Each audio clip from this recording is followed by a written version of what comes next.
Friends, అందరికీ నమస్కారం. ఈరోజు నేను నెయిల్ ఆర్ట్స్ నాకు చేతులకు వేసుకున్నా. నాదే మా పార్లర్లో నెయిల్ ఆర్ట్స్ వేయబడను.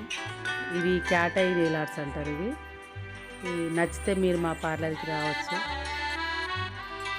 పెళ్ళిళ్ళకి కానీ ఫంక్షన్లకు కానీ మా పార్లర్లో నెయిల్ ఆర్ట్స్ అవైలబుల్. మీకు రీజనబుల్ ప్రైస్లలో నెయిల్ ఆర్ట్స్ వేయబడను. Shreshta beauty parlour, Achampet, Nagarkurnool district. వస్తారు కదా.